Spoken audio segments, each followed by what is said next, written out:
राइनस नगरपालिका र तपाईँको पालुङटार नगरपालिका बीच लमजुङ र तपाईँको गोर्खाको चाहिँ हामी बीचमा छौँ।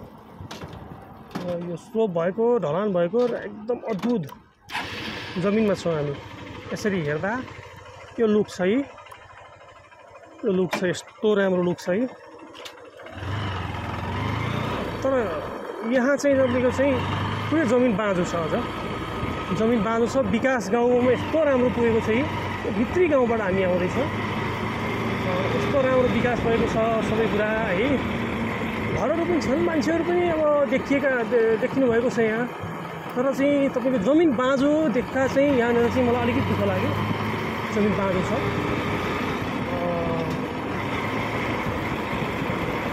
जमिन बाँझो छ। मेबी युवाहरू चाहिँ सबै चाहिँ विदेश जाने प्लान हुने वा चाहिँ तपाईँको काठमाडौँ पोखरातिरको माइग्रेसनले गर्दा होला। हामी यो ढलानबाट चाहिँ ओर्लाउँदैछौँ। सम्म एकदम पाल्टे परेको जमिन, अद्भुत सुन्दर। राइनस नगरपालिकाबाट तपाईँको चाहिँ लमजुङबाट चाहिँ गोर्खा जाने, गोर्खा पालुङटार उक्लने ठाउँ छ। पुरै जमिनहरू बाँझो अवस्था यस्तो छ, तपाईँ हेर्न सक्नुहुन्छ। यहाँ चाहिँ तपाईँको विभिन्न किसिमका नदी, एकदम पानीको चाहिँ स्रोत राम्रो भएको, हावापानी उच्च स्तरको हावापानी भएको ठाउँ हो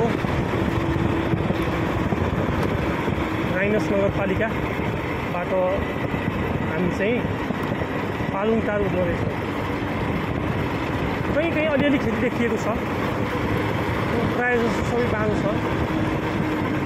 यो मध्य पहाडी लोकमार्गको यात्रा हो।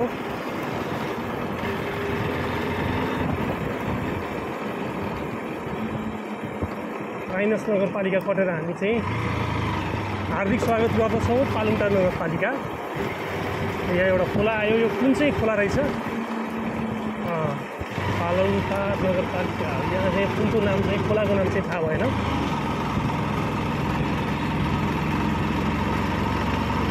यदि अद्भुत र रमाइलो पनि तपाईँको हामीले दृश्य देख्न पाउँछौँ।